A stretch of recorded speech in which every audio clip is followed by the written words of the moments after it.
예, 마태복음 16장 1절에서 12절입니다.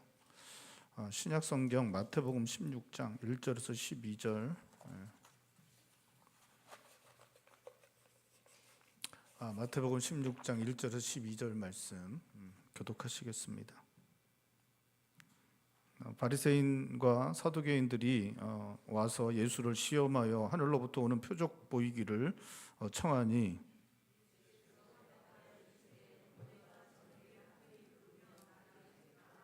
아침에 하늘이 붉고 흐리면 오늘은 날이 굳겠다 하게 하나니 너희가 날씨는 분별할 줄 알면서 시대의 표적은 분별할 수 없느냐.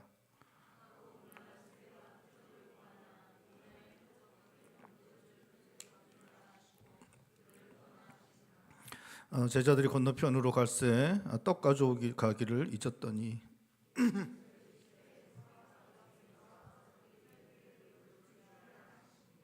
제자들이 서로 의논하여 이르되 우리가 떡을 가져오지 아니하였도다 하거늘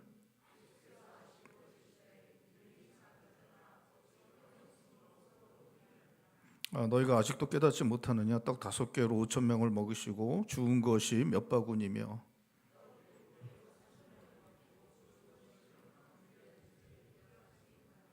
어찌 내 말한 것이 떡의 관함이 아닌 줄을 깨닫지 못하느냐. 오직 바리새인과 사두개인들의 누룩을 주의하라 하시니 그제야 제자들이 떡의 누룩이 아니요 바리새인과 사두개인들의 교훈을 삼가라고 말씀하신 줄을 깨달으니라. 아멘. 이스라엘 백성들이 광야 40년 동안 광야에서 먹은 것이 이제 만나입니다. 40년을 광야에서 살아갔는데 그 먹을 것 구하기 힘든, 마실 물조차 구하기 힘든 그 광야 땅에서 하루도 굶지 않고 그들이 살아갈 수 있었던 것 만나 때문이었습니다. 만나는 하늘로부터 내려진 양식이었습니다. 만나를 통해서 하나님께서는 이스라엘 백성들이 하나님의 백성들이고 그 하나님의 백성들을 먹이시는 분 하나님이신 것, 하나님께서 이스라엘 백성들의 하나님이신 것을 드러내 주셨습니다. 바로 만나가 하나님께서 하나님 백성들이 하나님이신 것을 드러낸 표적이었던 것입니다. 주님께서 이제 그 마태복음 14장에서 광야에서 오병이어로 5,000명을 먹이시는 이 일을 행하십니다. 또 15장에서는 7병이어로 4,000명을 먹이시는 그러한 놀라운 일들을 행하십니다. 어디에서 행하셨냐면 광야에서 행하셨습니다. 광야에서 하나님의 백성들, 하나님의 백성들에게 5,000명, 4,000명, 이제 남자 장정만이니까 여자들, 아이들까지 구하면 거의 10,000명이 넘는 인원들, 그 인원들을 주님께서 광야에서 그들을 먹이시는 놀라운 사건을 행하셨습니다. 이 사건은 이 5,000명과 4,000명을 먹이시는 이 사건은 하나님께서 광야 40년 동안 만나로 이스라엘 백성들을 먹이신 그 사건을 떠올리게 하는 사건입니다. 이 사건은 예수님께서 바로 출애굽 시대에 광야 40년간 만나를 내려서 이스라엘 백성들을 먹이신 그 하나님이 바로 예수님이심을 드러내시는 그러한 기적이었던 것입니다. 그래서 이 기적을 가지고 예수님이 바로 광야 40년 동안 이스라엘 백성들을 먹이신 하나님이신 것을 드러내는, 하나님이심을 드러내는 그러한 기적이기 때문에 이러한 기적을 표적이라고 하는 것입니다. 표적이라고 하는 거예요. 그러니까 표적은 기적을 보여주셔서 이 기적을 통해서 무엇인가를 하나님이 말씀하셔요. 그 기적을 통해서 말씀하시고자 하시는 것들을 보여주시는 것, 바로 그게 이제 표적입니다. 표적이에요. 그래서 성경에서의 모든 기적은 표적을 동반하게 됩니다. 동반하게 돼요. 제가 이 물을 갖다가 이제 변해서 포도주를 만들었습니다. 제가 만약 만든다고 해요. 제가 만들었습니다. 그리고 제가 마시고 끝났어요. 이거는 성경에서 말하는 기적입니까? 아닙니까? 아니에요. 왜 마셨어요? 왜 포도주를 만들었습니까? 먹고 싶어서. 제가 먹고 싶어서 만들었어요. 포도주를 이거는 성경이 말하는 기적이 아닙니다. 예수님이 물로 포도주를 만드셨죠. 물로 포도주를 만드시는 거는 여러 가지 의미가 있습니다. 그것을 통해서 나타내시고자 원하시는 것이 여러 가지가 있어요. 그런 게 뭐라고요? 단순히 기적이 아니라 뭐라고요? 표적이에요. 그것을 통해서 하나님께서 말씀하시길 원하시는 것이 있고 그것을 드러내는 것, 이게 이제 표적이에요. 그러니까 기적은, 성경에서 말하는 기적은 바로 표적이에요. 표적입니다. 그러니까 먹고 싶어서 이렇게 하는 것, 뭐 여러분 여기 이빨 속에 있는 그 이빨 금이빨로 변할 거라고 이제 옛날에 한창 잘 아시죠? 잘 모르시나요? 금이빨 변하는 그런 기적을 행하시는 그 목사님이 있잖아요. 잘 모르시는구나. 그런 목사님이 선풍적으로 쫓아간 적이 있습니다. 그게 기적입니까? 그건 아니죠. 그건 아닙니다. 그게 아무 의미가 그러니까 의미 없는 기적을 행하시지 않습니다. 의미 없는 기적을 행하지 않습니다. 그것을 통해서 하나님께서 뭔가를 보여주시기 위해서, 말씀하시기 위해서 우리들에게 기적을 행하시는 그게 바로 표적인 것이죠. 그래서 그 표적을 갖다가 주님께서 5병이어로 5천 명을 먹이시고 7병이어로 4천 명을 먹이시는 그 놀라운 일들을 행하셨습니다. 그리고 그런 일들을 행하신 이후에 오늘 본 말씀에 바리새인과 사두개인들이 찾아와서 예수님을 시험하여 하늘로부터 오는 표적을 구하는 일들을 이제 주님께 이제 구하고 있는 것입니다. 이제 1절 말씀 보면 그렇게 이제 하고 있죠. 한번 1절 말씀 다시 한번 읽어보죠. 1절입니다. 바리새인과 사두개인들이 와서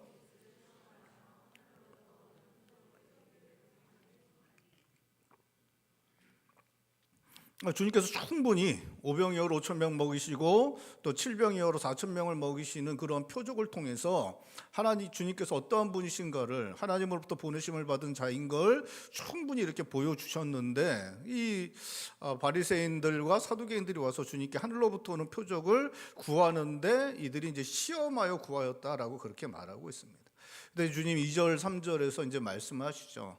날씨의 분별은 너희가 할 줄 알면서 어떻게 영적인 일들이 일어나는데 너희들이 분별하지 못하냐? 주님 말씀하십니다. 그러면서 그들에게 뭐라고 말씀하시냐면, 이 악하고 음란한 세대다. 너희들이 악하고 음란한 세대이기 때문에 그렇게 한다라고 그렇게 말씀하고 있습니다. 이제 악하다라는 말은 이제 비열하다, 헛되다라는 의미를 가진 말입니다. 이 사람들이 이제 비열하고 헛된 짓들을 했다는 것인데, 그 앞에 있는 그 의미는 뭐냐? 자기 욕망에 충실해서 악하고 비열한 짓을 하는 것입니다. 자기 욕심을 이루기 위해서, 자기 욕망을 이루기 위해서 악하고 헛된 짓들을 하는 자들, 이런 사람들이 바로 바리새인들, 사두개인들이었다라고 말씀하고 있습니다. 또 음란하다, 이거는 이제 성적으로 음란하다는 것을 말하는 것이 아닙니다. 음란하다는 것은 이제 하나님과의 관계에 있어서 음란하다라고 그렇게 말하는 것이고, 이것은 이제 우상 숭배하는 것을 말하는 것입니다. 이 사람들이 우상 숭배하는 자들로 주님께서 이렇게 음란하다라고 그렇게 말씀하시고 있는 것입니다. 이 사람들은 자기 욕망에 충실해서 비열하고 헛된 짓을 저지르고, 또 우상 숭배하는, 하나님을 불신해서 우상 숭배하는 그러한 자들이기 때문에 이러한 요구를 하고 있다. 너희들은 그렇기 때문에 이렇게 나한테 하고 있다라고 주님은 그렇게 말씀하시고 있는 것입니다. 이 사람들이 주님께서 말씀하신 것을 믿지 못한 것, 주님께서 말씀하신 것을 믿지 못한 것은 이 사람들이 악하고 음란하기 때문이다라고 주님은 말씀하시고 있습니다. 여러분, 주님이 이 땅에 오셨을 때 주님께서 행하시는 모든 것은 다 구약의 성경의 말씀을 이루시는 것이었어요. 이제 우리가 성경을 계속 보면 주님께서 이제 하신 일들에 대해서 이제 복음서 저자들이 덧붙이는 이야기들이 있어요. 하나님 말씀대로 했다. 하나님의 뜻을 이루기 위해서 이렇게 하셨다라는 말씀들을 계속 덧붙입니다. 읽다 보면 그러한 덧붙임들을, 그러한 결론들을 복음서 저자들이 계속 사용하는 것들을 보게 됩니다. 성경을 이루기 위해서, 그렇게 쓰여진 성경을 이루기 위해서 주님이 이렇게 하셨다라고 복음서 저자들이 계속해서 이야기를 합니다.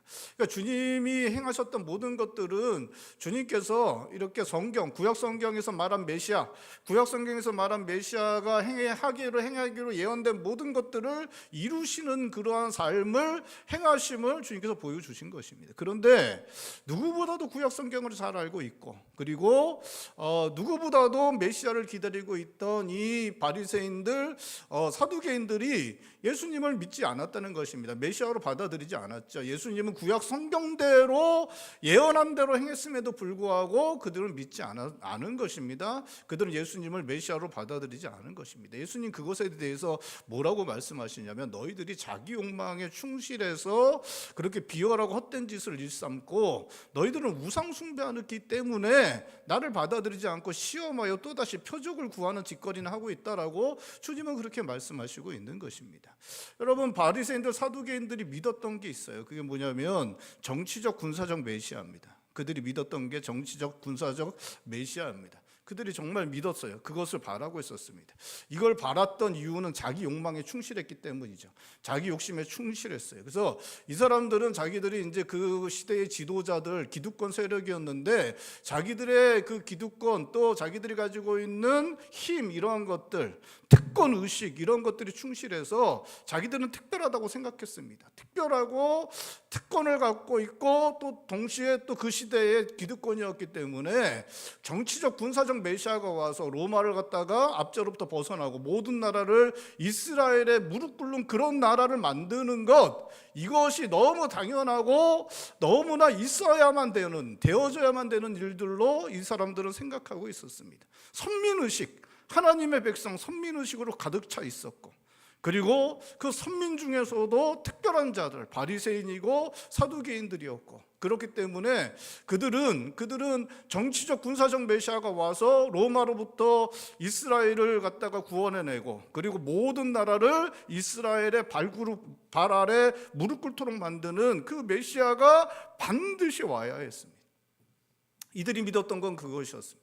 이들이 자기 욕망에 충실해서 그것을 믿었는데, 근데 구약성경에서 말하는 것은 그것이 아니었죠. 구약성경에서 말하는 것은 정치적 군사적 메시아가 아니었습니다. 하나님 말씀하는 것과 상관없었습니다. 이 사람들 하나님이 예언한 것과 상관없이 자신들이 믿고 싶은 것을 믿었어요.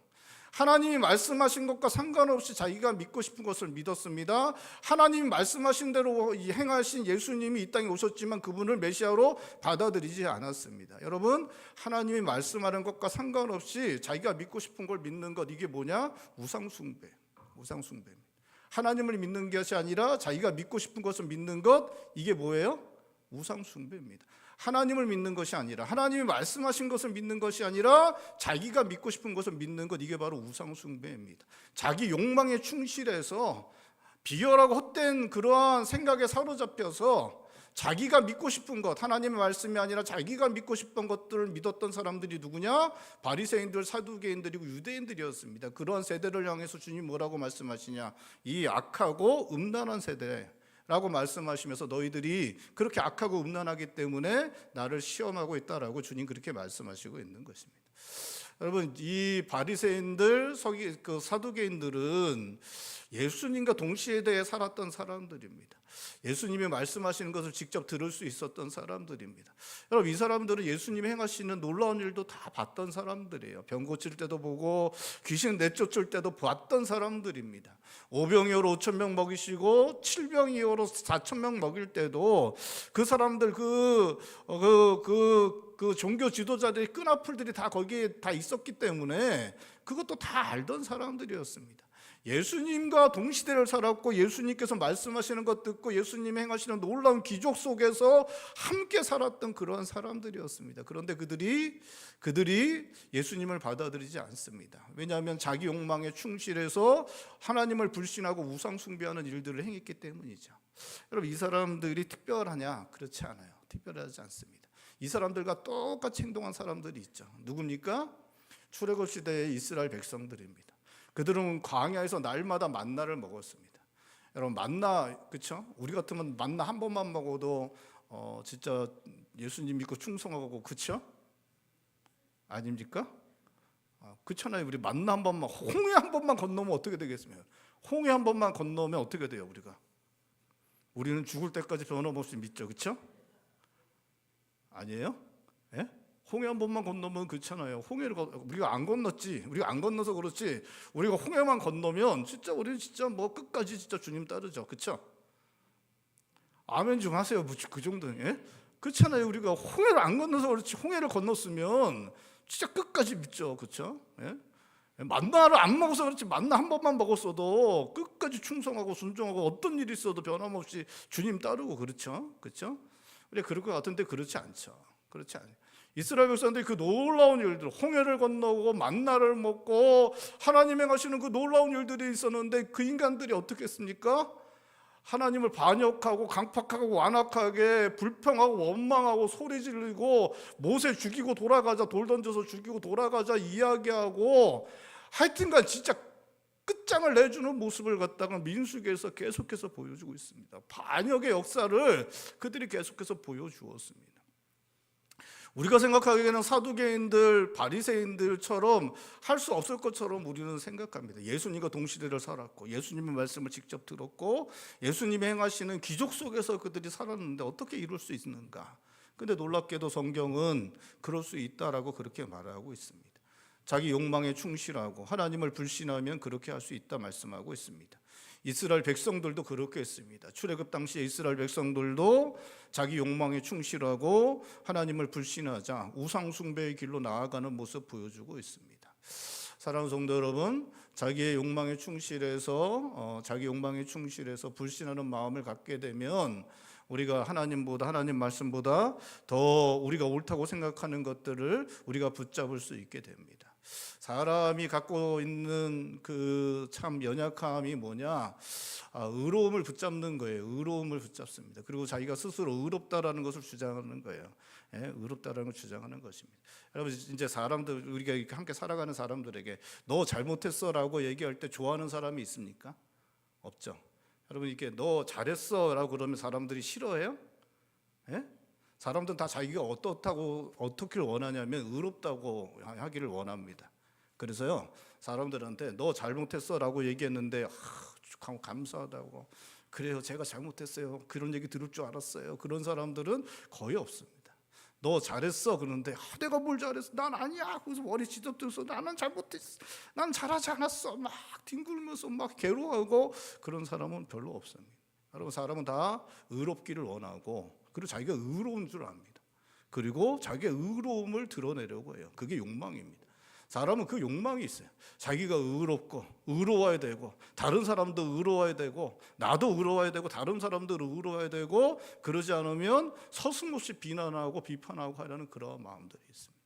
그게 바로 사람들의 욕망 중에 하나입니다. 그런데 그렇게 의로워지려는 그 욕망, 그게 우리를 망하게 하는 길로 가게 만들 때가 너무나 많습니다. 그래서 자기가 선택한 건 옳다라고 여기고 그걸 끝까지 주장하게 됩니다. 이 바리새인들과 이 사두개인들처럼 그런 것이, 정치적 군사적 메시아는 당연히 필요한 거죠. 그 당시에 이스라엘에게 당연히 너무나 필요한, 국가를 위해서 민족을 위해서 함께 살아가는 동족들을 위해서 반드시 필요한 거였고 너무나 맞는 것이었습니다. 자기의 의를 드러내기 위해, 자기의 욕망을 실현하기 위해서도 반드시 무엇을 생각해도 반드시 필요한 것이었기 때문에 그들은 그것을 붙잡았고 하나님보다도, 하나님 말씀보다 더 우선하였고 더 중요하게 여겼고 절대로 바꿀 수 없는, 변할 수 없는 진리로 받아들여서 우상 숭배로 나아가게 되고, 결국 진짜 메시아가 왔지만 받아들이지 못하고 결국 멸망의 길로 가게 된 것입니다. 주님께서 그들을 향해서 말씀하십니다. 너희들에게 화 있을 것이다. 주님 말씀하십니다. 주님께서 그들에게 말씀하십니다. 회칠한 무덤 같다라고 말씀하십니다. 이 뱀의 자식들아, 독사의 새끼들아 라고 그렇게 말씀하십니다. 지옥의 판결을 너희가 피하지 못할 것이다. 주님께서 바리새인들과 사두개인들에게 그 저주의 말씀을 주님께서 하십니다. 그들은 예수님의 말씀을 직접 들었습니다. 예수님이 하시는 모든 일들을, 모든 것들을 보았습니다. 주님의 기적 속에서 그들이 살았습니다. 그들은 누구보다도 하나님 말씀에 정통한 사람들이었습니다. 그들은 예수님과 함께 살았기 때문에 주님이 주시는 구원에 누구보다도 가깝게 다가갈 수 있는 사람들이었습니다. 그런데 그들은 자기 욕망에 충실하고 하나님을 불신하였기 때문에 우상 숭배의 길로 나아갔고 결국 멸망의 길로 나아가는 그런 모습이 그려지고 있는 것입니다. 사랑하는 성도 여러분, 우리가 정치적 신념을 가질 수 있습니다. 사회 정의에 대한 생각도 우리가 가질 수 있습니다. 경제는 이뤄야 되고 또 우리가 과학은 이뤄야 된다고 이렇게 우리가 스스로 생각할 수도 있습니다. 이 세상 살아갈 때 이러한 지혜를 가지고 살아가야 된다. 인생 살아가는 방식은 이뤄야 된다라고 우리가 신념을 가질 수도 있습니다. 교회는 이뤄야 된다. 교회는 이렇게 하는 것이 올바른 것이다 라고 우리가 생각을 할 수도 있습니다. 그러한 신념들, 그러한 생각들을 우리가 갖고 우리가 이 세상을 살아갈 수 있습니다. 그런데 그러한 신념들이 하나님보다, 하나님 말씀보다 더 우선하고 더 중요한 것으로 자리 잡고 있다면 여러분, 그것은 우상을 숭배하는 것과 같은 일이고, 그것이 우리가 주님께로 나아가는 길을 막아버릴 수 있고 우리를 망하는 길로 가게 만들 수 있다라고 오늘 성경은 우리들에게 말씀하시고 있는 것입니다. 사랑하는 성도 여러분, 우리가 살아가는 세상은 다원주의 세상입니다. 모든 사람들이 다 하는 말들이 다 옳다라고 그렇게 가르치고 받아들이는 세상입니다. 다양성을 인정하고 다양한 의견을 존중하는 것이 미덕인 세상입니다. 너도 옳고 나도 옳습니다. 부모님도 옳고 자녀들도 옳고 선생님도 옳고 학생도 옳고 지도자도 옳고 국민도 옳습니다. 아저씨도 옳고 어린이도 옳고 강아지도 옳습니다. 여러분, 모든 것들 이야기하는 것들이 옳다라고 그렇게 주장하는 그러한 세상 속에서 하나님, 또 하나님 말씀을 절대화하고 모든 것들을 상대화시키며 살아가는 것이 쉽지만은 않은 것입니다. 그렇게 살겠다 그러면 독단적이다라고 이야기 듣습니다. 너 그렇게 하는 거 아니다라고 그렇게 이야기들을 많이 듣습니다. 그렇게 독단적이기 때문에 세상 사람들은 잘 받아들이려고 하지 않고, 우리 어린이들 교회 나가는 것, 학교에서 싫어하는 일들도 많이 일어나고, 그것이 바로 우리 살아가는 우리의 삶의 현실인 것입니다. 이러한 세상에서 하지만 그 어떠한 사상이나 가치나 주장이나 삶의 방법이나 태도라고 할지라도, 그 어떠한 것이라고 할지라도 하나님보다, 하나님 말씀보다 우선하고 중요한 것이 되어진다면 그것이 우리로 주님께 나아가는 길을 막을 수 있다는 것, 우리는 절대 잊지 않아야 하는 것입니다. 사랑하는 성도 여러분, 하나님보다, 하나님 말씀보다 더 중요하게 여기는 것, 더 신뢰하는 것, 더 높이는 것 있다면 여러분, 내려놓으실 수 있기를 바랍니다. 모든 것 내려놓고 하나님만을 높이며 하나님 말씀 따라 주님 앞에 더 가까이 나아가 주님을 믿음으로 섬기며 구원의 길, 생명의 길로 나아가시는 성도님들 되실 수 있기를 바랍니다. 저도 청년 때까지, 또 젊었을 좀 이렇게 나이가 좀 어렸을 때까지만 해도 정치적 신념이 있었습니다. 저도 제가 이렇게 따르는 정치적 신념이 있었습니다. 그래서 그거를 포기하면 이게 진짜 안 된다라고 생각했습니다. 그리고 진짜 그거 끝까지 붙잡아야지 뭐 이런 생각도 있었고 그랬었습니다. 그런 것들을 포기하고 이렇게 저렇게 흔들리면 좀 내 자신이 문제가 많이 생길 수도 있고, 이 세상이 어떻게 될까라는 생각도 할 수 있었습니다. 근데 지금은 아무것도 없습니다. 저는 정치적 신념은 별로 없습니다. 저는 그냥 교회한테 잘해주는데 찍습니다. 저는 그냥 교회한테 잘해주면 저는 찍습니다. 그런데 제가 그걸 갖다가 이렇게 포기하고 내려놨는데 진짜 아무 일도 없어요. 제가 반대하는 쪽이 정권을 잡으면 나라가 망할 줄 알았거든요. 안 망해요. 놀랍죠? 그렇죠? 안 망해요. 안 망해요. 오히려 더 좋은 것도 있는 것 같아요. 어떻게 보면 그때는 이렇게 상대편을 악마하고 막 그랬거든요. 그리고 저도 이제 막 그렇게 하면서 뭐 그렇게 생각하고서 진짜 큰일 날 거라고 생각했는데, 이렇게 정권이 바뀌어도 별로 하고, 제가 그런 거 포기하고 관심 안 끄면 제 자신 자체가 이상한 사람 될 거라고 생각했는데 그렇지 않아요. 그렇지 않습니다. 뭐 정치적 신념뿐만이 아니죠. 뭐 사회 정의의 문제라든가 또 여러 가지 문제들, 삶을 또 어떻게 살아가야 되나, 뭐 이렇게 저렇게 생각하는 것들, 뭐 여러 가지 문제들에 대해서 제가 아주 고집스럽게 붙잡은 것들이 있었습니다. 진짜 이거 흔들리면 끝이다라고 생각했던 것들이 있었거든요. 근데 그것들을 다 내려놨는데 바꾸기도 하고 아무 일도 없습니다. 아무 일도 없어요. 그것 때문에는 문제가 전혀 안 생깁니다. 문제는 나이가 들어가면서 잘 못 걷다가 넘어져 갖고, 제가 이렇게 여기 그 갈비뼈가 부러졌거든요. 넘어져서 갈비뼈 부러지고 뭐 이런 거가 더 큰 문제지. 여러분, 그 놀랍게도 그런 거는 큰 문제가 큰 문제가 오히려 되지 않는 것들 많이 보게 됩니다. 여러분, 근데 그거 붙잡고 있다가 큰 문제가 일어날 수 있는데, 그런 거 붙잡고 있다가 그것 때문에 주님 앞에로 나아가는 길이 막힐 수 있다는 것, 여러분, 우리는 잊지 않아야 합니다.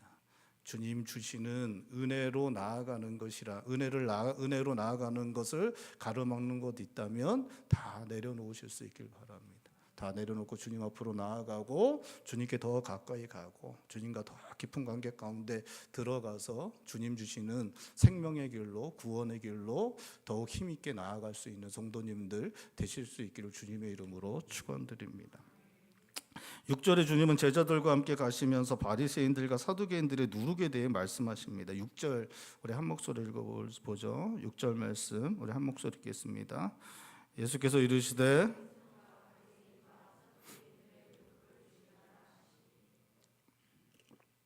바리새인들과 사두개인들의 누룩이 무엇을 말하는지는 12절에 말씀하고 있는데 12절 말씀도 우리 한 목소리 읽어볼까요? 12절입니다.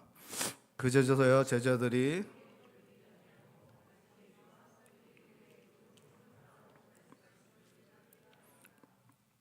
바리새인들과 사두개인들의 누룩은 그들에게 가르치는 교훈을 말하는 것이라고 성경은 말씀하고 있습니다.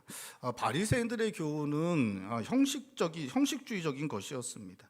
바리새인들은 모세 율법보다 오히려 장로들의 유전을 더욱 중시했습니다. 그들은 율법의 근본 정신을 따르려고 하기보다는 장로들에 의해 만들어진 규정만을 지키는 형식주의와 권위주의에 빠져 있었는데 그렇게 백성들에게 하나님 앞에서 형식적이고 기계적인 신앙을 가르치고 있었습니다.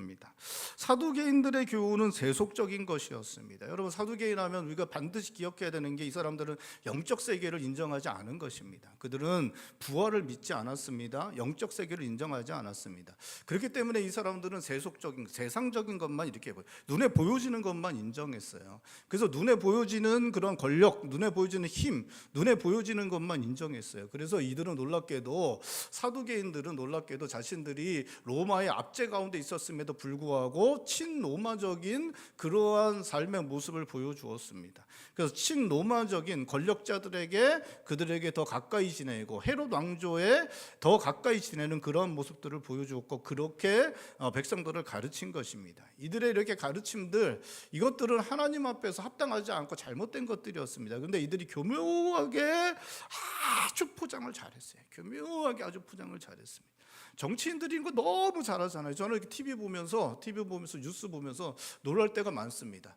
정말 말도 안 되는 일들이 일어났는데 그걸 갖다가 너무 교묘하게 포장을 잘해요. 여당이든 야당이든 포장을 너무 잘해서 너무 그럴듯하게 얘기해서 듣다 보면 그렇구나 하고 이렇게 넘어갈 때가 있습니다.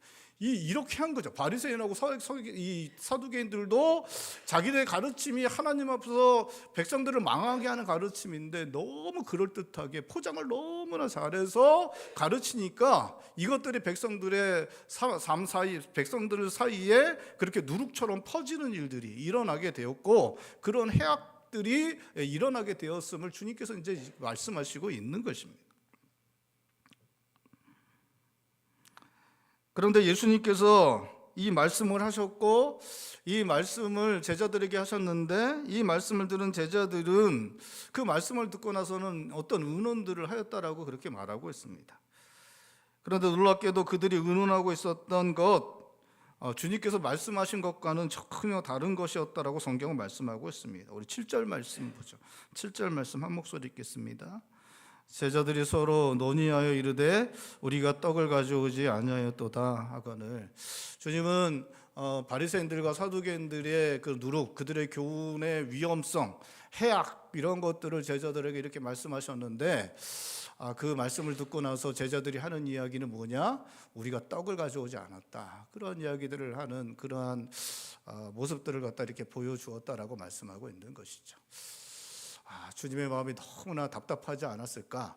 주님은 바리새인들, 사두개인들이 하는 사두개인들의 교훈으로 말미암아 그들이 가르치는 것으로 말미암아 이스라엘 백성들이 상하게 되고 해악을 당하게 되는 그러한 것들 때문에 그들이 가르치는 것이 누룩이다라고 그렇게 제자들에게 이야기하며 제자들을 경고하고 있는데 제자들은 이제 주님께 자기들끼리 이야기하는 게 자기들 떡 먹을 거 없는데 어떡하지? 이 이야기들을 했다라고 그렇게 이제 성경은 말씀하고 있는 것입니다.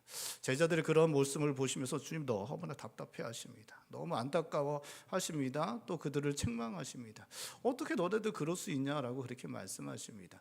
어떻게 너희도 떡 가져온 것 때문에 어떻게 내가 한 말을 갖다가 그런 식으로 받아들이냐 그렇게 떡 안 가져온 것 때문에 그렇게 하냐 그렇게 말씀하십니다. 그러면서 주님이 말씀하십니다. 5병이어로 5,000명 먹이고 7병이어로 4,000명 먹였는데 떡으로 그렇게 먹였는데 떡 몇 조각 가지고 그렇게 먹였는데 야 떡 문제 때문에 그거 떡 안 갖고 온 것 때문에 그러면 어떡하냐 주님 말씀.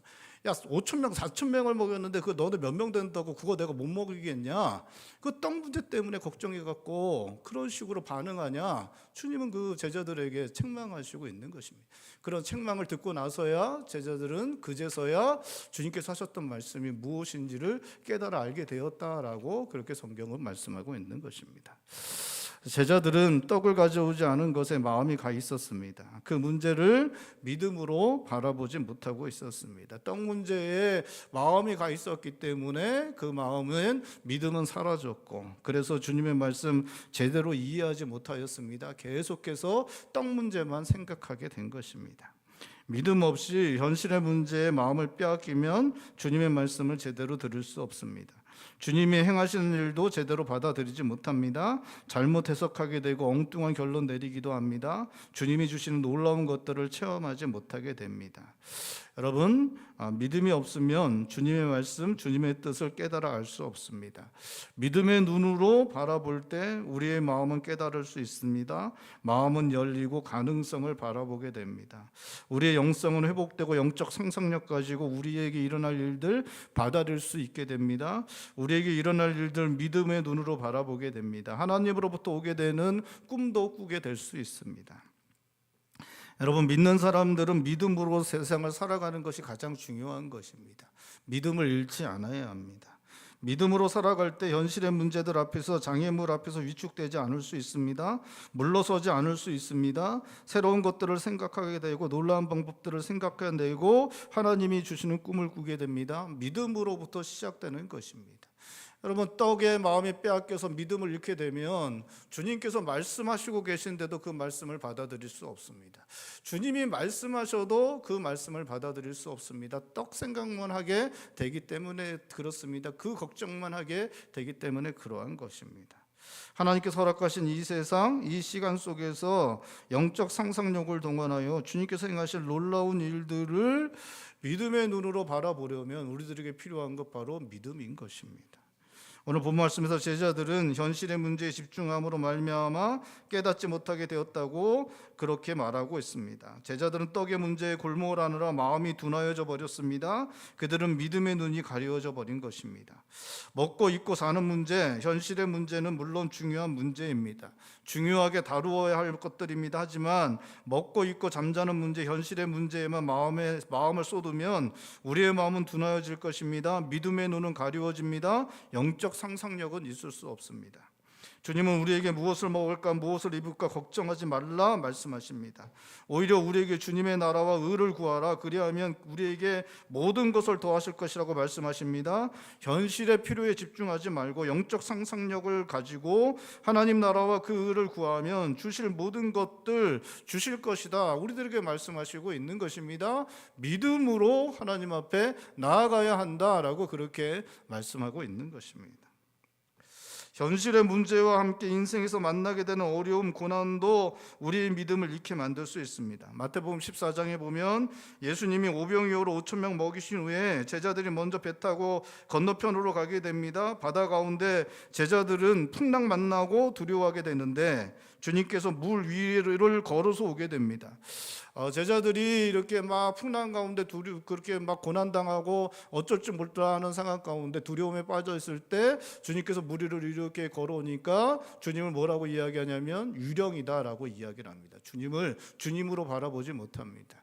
주님은 5병이어로 5,000명 먹이셨고 7병이어로 4,000명을 먹이셨기 때문에 물 위로 충분히 걸어오실 수 있는 능력이 있는 분인데 그분을 그렇게 계속 같이 지내고 같이 자고 같이 함께 지냈음에도 불구하고 두려움에 사로잡히니까 믿음을 잃어버렸고 그렇기 때문에 그 물 위로 사람이 걸어온다는 거 상상할 수도 없는 일이었고 그렇기 때문에 때문에 주님을 유령이라고 그렇게 부르짖는 그러한 모습들을 보여주고 있는 것입니다.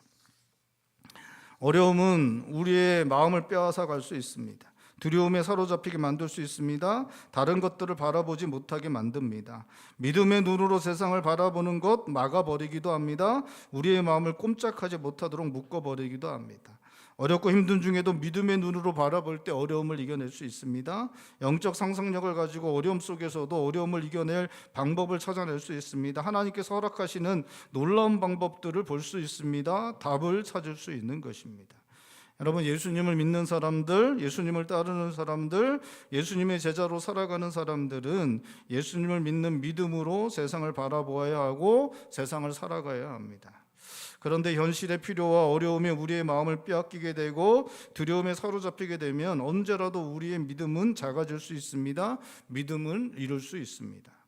주님께서 그렇게 바다 한가운데로 이렇게 걸어오실 때 그 걸어오시는 주님이 주님이심을 발견한 다음에 제자들 중에 한 사람 베드로가 주님께 이제 말씀을 드립니다. 자기도 물 위로 걷고 싶다고 그렇게 말씀을 드리고 있습니다. 참 베드로 대단한 사람이에요, 그렇죠? 예? 이렇게 주님이 물 위로 걸어오니까 자기도 물 위로 걷고 싶다고 이렇게 얘기를 합니다. 그러니까 주님이 허락하시죠. 그러니까 베드로가 이제 물 위로 내려서서 물 위로 이렇게 걷게 됩니다. 그래서 주님께로 이제 이렇게 가는데 이제 끝까지 가면 참 좋았겠는데 베드로가 바람이 부는 걸 보니까 두려운 마음이 이제 생기게 됩니다. 그러니까 두려운 마음이 생기게 되니까 믿음이 사라지게 되고 그러니까 물 안으로 이렇게 쫙 가라앉게 됩니다. 그러니까 베드로가 어떻게 해요? 주님을 향하여 부르짖습니다. 주님 나를 구원하여 주소서 큰 소리로 부르짖습니다. 그럴 때 주님께서 오셔서 베드로의 손을 잡아서 끌어올려 주시면서 얘기하죠. 야, 믿음이 작은 자 왜 의심하였느냐 이제 말씀하시고 그리고 이제 같이 배 위에 올라가시는 그런 장면이 나타나고 있습니다. 여러분, 우리가 믿음을 잃게 되는 그러한 시간을 맞이할 때가 있습니다. 현실의 문제에 또 어려움에 우리의 마음이 쏟아지게 되고 거기에 마음이 기울어지게 되면 우리가 믿음을 잃게 됩니다. 우리의 믿음이 사라지게 될 때가 있습니다. 여러분, 그때 우리가 해야 되는 게 뭐냐? 주님께 부르짖는 것입니다. 우리의 믿음 없음을 불쌍히 여기시고 우리에게 믿음을 허락하시기를, 우리를 구원하시기를 우리가 부르짖는 일들을 해야 하는 것입니다. 도움을 구해야 합니다. 우리에게 믿음을 더하시기를 구해야 합니다. 그때 하나님께서 우리에게 믿음을 더하여 주실 것입니다. 사랑하는 성도 여러분, 하나님 백성들은 믿음으로 이 땅을 살아가야 합니다. 믿음이 없이는 아무것도 할 수 없습니다. 여러분, 믿음이 있어야 여러분 답을 찾을 수 있습니다. 여러분, 인생의 답을 찾을 수 있는 것 믿음을 통해서입니다. 여러분, 믿으실 수 있기를 바랍니다. 우리 사랑하는 청년들도 여러분 믿음을 가지실 수 있기를 바랍니다. 믿음이 있어야 답을 찾을 수 있습니다. 믿음이 있어야 영적 상상력을 발휘할 수 있고 영적 상상력을 발휘해야 우리가 생각지도 못하는 하나님의 방법들을 볼 수 있고 그 생각할 수도 없는 하나님의 방법을 볼 때에 우리가 인생의 답을 찾을 수 있는 것입니다. 믿음을 통해서 하나님께로 나아갈 수 있고 하나님께서 주시는 하나님의 지혜가 우리 가운데 임하게 되고 인생의 문제들, 삶의 어려움들을 해결할 수 있는 하나님의 놀라운 지혜를 얻게 되고 그것을 통해서 인생의 답을 찾는 일들이 우리 가운데 나타날 수 있는 것입니다. 사랑하는 성도 여러분, 믿음으로 살아가실 수 있길 바랍니다. 현실의 문제, 어려움 앞에서도 하나님 앞에 믿음을 구하고 그 믿음으로 살아서 그 믿음 가운데 역사하시는 우리 주님을 만나는 놀라운 일들 우리 사랑하는 성도님들의 삶 가운데 나타날 수 있기를 주님의 이름으로 축원드립니다. 기도하시겠습니다. 우리 시간에 기도할 때 하나님, 우리가 하나님 말씀보다 더 우선하고 더 중요하게 여기는 것들 내려놓고 우리 주님께 더 가까이 나아갈 수 있도록 도와주시옵소서. 하나님, 우리들에게 믿음을 더하여 주시옵소서. 주님 주신 믿음으로 우리의 영적 상상력이 회복되게 하시고 하나님 일하시는 것 보게 하시고 하나님의 뜻을 알게 하시고 하나님의 놀라운 방법을 알게 하셔서 하나님께서 우리들에게 마련하시는 인생의 답을 찾고 그 어렵고 힘든 인생을 이겨내고 승리하며 살아가게 하여 주시옵소서. 믿음을 더하여 주시옵소서. 우리 시간에 한 목소리 함께 기도하겠습니다. 기도합니다. 하나님 아버지,